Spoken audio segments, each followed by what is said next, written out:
Target with PS Parihar channel में आपका स्वागत है। आइए शुरू करते हैं और देख लेते हैं कि दैनिक रोजगार समाचार भाग 2 के इस वीडियो में विद्यार्थी जीवन से संबंधित कौन-कौन सी सूचनाएं हैं। तो वीडियो को जल्दी से लाइक कर दें, शेयर कर दें। जिन छात्रों ने चैनल को अभी भी सब्सक्राइब न किया हो तो जल्दी से सब्सक्राइब कर लें ताकि आप लोगों को इसी प्रकार की ऑथेंटिक अपडेट से सबसे पहले मिलती रहे। आगे बढ़ने से पहले एक सूचना है उन विद्यार्थियों के लिए जो विद्यार्थी बिहार पीसीएस की तैयारी कर रहे हैं या उत्तर प्रदेश लोक सेवा आयोग की भर्तियों की तैयारी कर रहे हैं। वे सभी अभ्यर्थी पीडब्ल्यू, यूपीपीएससी वाला, बीपीएससी वाला प्लेटफॉर्म पर आकर के अपनी तैयारी पूरी कर सकते हैं। यहाँ पर आपको वो सारी चीजें मिलेंगी जो तैयारी करने के लिए आवश्यक होती हैं। जैसे इनके सभी कोर्सेज में, चाहे आरओ एआरओ का हो या पीसीएस का हो, सभी कोर्सेज में आप लोगों को लाइव क्लासेस मिलते रहते हैं और रिकॉर्डेड वीडियोस भी रहते हैं। अगर कोई क्लास छूट जाए लाइव तो आप लोग रिकॉर्डेड वीडियो को भी देख सकें। पीडीएफ क्लास नोट्स मिलते हैं, डेली क्लास नोट्स मिलते हैं, डाउट क्लियरिंग सेशन 24/7, कोई भी डाउट हो आप लोग क्लियर कर सकते हैं एक्सपर्ट के द्वारा। और यहाँ पर सबसे बड़ी बात यह है कि इनकी फीस बहुत कम रहती है, अभी मैं दिखाऊंगा। और उसमें भी इस समय गणतंत्र दिवस के अवसर पर 92% तक की छूट दी गई है यूपीपीएससी के बैचेस में और 75% की छूट दी गई है बीपीएससी के बैचेस, जितने भी बैच चल रहे हैं, प्रीलिम्स के, मेंस के जितनी बैचेस हैं, हिंदी मीडियम, इंग्लिश मीडियम, सभी बैचेस में। और इसमें भी अगर एक कोड लगा देंगे ना आप, कोड है PSP500 किसी भी स्टेट पीसीएस में, तो आप लोगों को जो फीस है उसमें भी आपको एक्स्ट्रा डिस्काउंट मिल जाएगा। ऑफर के बाद भी ये जो ऑफर चल रहा है वो तो ठीक ही है। यहाँ पर देख सकते हैं इनकी, जैसे जो अभी ऑफर चल रहा है तो फीस कितनी कम कर दी गई है। जैसे यहाँ पर इनका एक आक्रोश प्रीलिम्स का क्रैश कोर्स है पीसीएस का 2026 वालों के लिए 6,999 का, इस समय कर दिया गया मात्र 1,499 रुपए। इसी तरीके से हिंदी माध्यम के लिए जो बैच है उसकी कीमत कर दी गई मात्र 1,499 रुपए। इसी तरीके से प्रथम इनका, जिनका टारगेट 2027 पीसीएस है, फाउंडेशन बैच है 9,999, लगभग 10,000 का, तो अब कर दिया गया मात्र 4,499 रुपए, जिसमें सारी चीजें मिलेंगी। और इस फीस में भी अगर एक कोड लगा देंगे तो आप लोगों को PSP500 तो एक्स्ट्रा डिस्काउंट इसके बाद भी मिल जाएगा। लिंक मैंने डिस्क्रिप्शन बॉक्स में दे दी है, कमेंट बॉक्स में भी दे दूंगा, तो आप लोग जाकर के जल्दी से ऑफर का लाभ ले लीजिए और अपनी तैयारी को आगे बढ़ाइए। चलिए अब हम बात करते हैं यूपी ट्रिपल एससी की बात पहले कर लेते हैं, क्योंकि लोक सेवा आयोग की ज्यादा बातें हैं। तो अभी मैंने एक वीडियो बनाया था जिसमें आप लोगों को जानकारी दी थी कि लोअर की भर्ती में थोड़ा सा समय लगेगा और वही मामला है सब सभी भर्तियों के साथ में, आरक्षण को लेकर के सभी जितने भर्ती बोर्ड है सभी में वही चीजें हैं। और एजीटीए की वैकेंसी और एएसओ की वैकेंसी के बारे में मैंने जानकारी दी थी कि लोअर में थोड़ा सा समय लगेगा, लेकिन एजीटीए की वैकेंसी, एएसओ की वैकेंसी का जो विज्ञापन है, वो जो जानकारी मिल रही सूत्रों के हवाले से कि ये विज्ञापन जल्दी आ सकते हैं। समाचार पत्रों के माध्यम से भी आपने देखा होगा, बहुत सारी भर्तियों के बारे में जानकारी दी गई थी कि यूपी ट्रिपल एससी में लगभग 44,000 पदों का अधियाचन पहुंचा है। तो जो एजीटीए की वैकेंसी है, एजीटीए में जो पद है वो 2700 के आसपास हैं जिनकी विज्ञापन निकल सकते हैं। और मैंने पिछले वीडियो में भी बताया था एएसओ के लगभग 1200 के आसपास पद हैं, बहुत ज्यादा पद हैं। कुछ बदलाव भी किए गए जिसको लेकर के मैं वीडियो ऑलरेडी बना ही चुका हूं। और आबकारी सिपाही में 564 पदों पर भर्ती होने जा रही है। 500 550 के आसपास पद, 564 मानिए आप कि आबकारी सिपाही भर्ती, इसका भी जो नोटिफिकेशन है वो बनकर के तैयार है।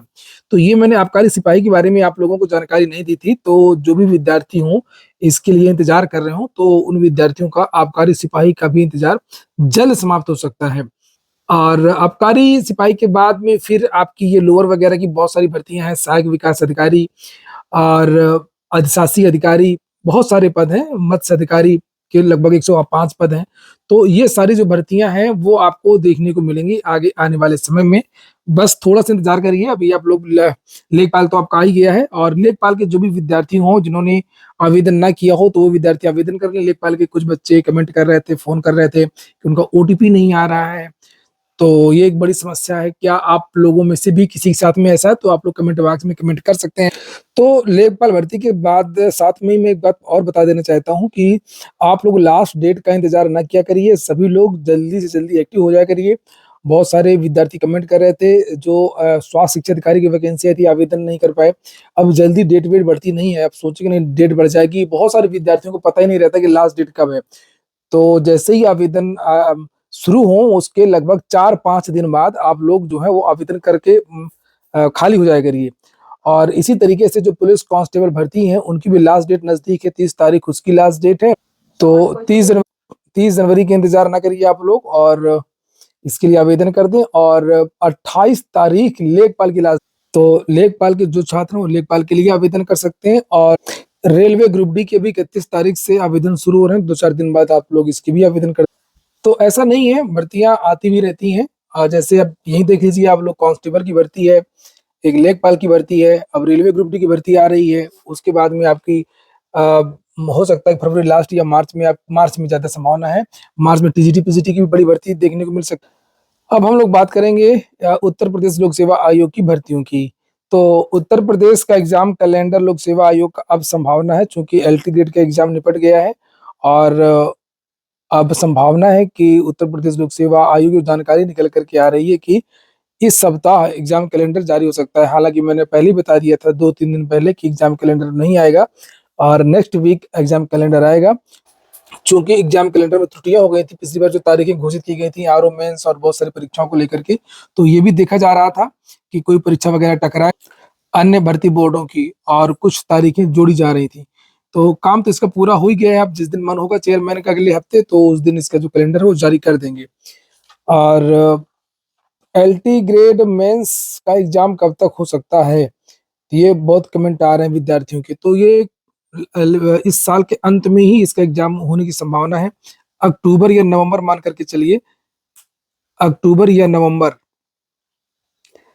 इस साल बहुत सारी चीजें होनी है उत्तर प्रदेश लोक सेवा आयोग में। अगर कुछ गड़बड़ी हो गई तो ये परीक्षा आपकी अगले साल जा सकती है। जैसे चेयरमैन का रिटायरमेंट भी है, और कुछ अन्य अधिकारियों का भी रिटायरमेंट है। तो अगर ये अधिकारी हट जाएंगे और नए अधिकारी आएंगे, तो जब भी कोई नया अधिकारी आता है तो वो सारी चीजें नए तरीके से करता है। जब चेयरमैन की नियुक्ति हुई थी तभी मैंने वीडियो बना करके बता दिया था शिक्षा सेवा चयन आयोग में कि करे कोई और भरे कोई और, ये चीजें नहीं होंगी, और जो भी नया अधिकारी आता है तो वो अपने तरीके से काम करता है। और इसलिए जो प्रक्रिया होती है वो धीमी हो जाती है। जैसे आप लोग देख लीजिए, असिस्टेंट प्रोफेसर भर्ती और जो शिक्षक भर्तियां सारी देरी से हो गई, तो वही चीजें लोक सेवा आयोग में भी हो सकती हैं, चूंकि चेयरमैन को जाना है। तो अगर ऐसा कुछ हो गया तो फिर ये अगले साल चली जाएंगी मेंस, नहीं तो अक्टूबर और नवंबर के महीने में आप लोगों का एलटी का मेंस हो सकता है। बाकी के सबका मैंने आप लोगों को बता ही दिया है कि पीसीएस का जो मेंस है वो आप लोगों का 29 मार्च के आसपास हो सकता है। और पीसीएस का जो प्री है, जिसका विज्ञापन आने वाला फरवरी में, इसका प्रीलिम्स अगर मई जून में नहीं हुआ तो फिर ये इस साल के अंत में चला जाएगा, क्योंकि 2 पीसीएस पहले कंप्लीट होंगी। जैसे पीसीएस आपका 24 भी है और पीसीएस 25 भी है। अप्रैल में मैंने बताया था आप लोगों को जीडीसी, अप्रैल में असिस्टेंट प्रोफेसर भर्ती का परीक्षा हो सकती है। मई में मैंने बताया था आप लोगों को जीआईसी प्रवक्ता, और जुलाई या अगस्त के महीने में जुलाई या अगस्त के महीने में जो सीधी भर्ती का जो विज्ञापन जारी हुआ था, इसका स्क्रीनिंग जो एग्जाम होना है स्वास्थ्य शिक्षा अधिकारी आदि की भर्तियों का, इसकी परीक्षा हो सकती है। ये संभावित तारीखें हैं, और कुछ इसी तरीके का कैलेंडर भी आप लोगों को देखने को मिल सकता है।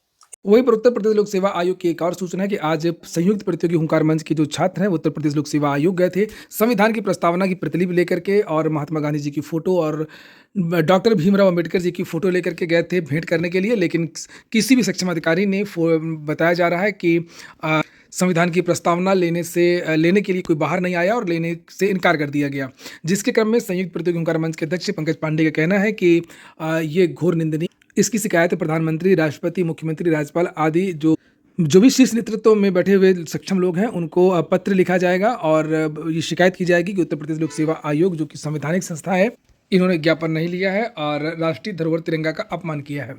आज की वीडियो में इतना ही। पूरा वीडियो सुनने के लिए बहुत बहुत धन्यवाद। शुभ रात्रि।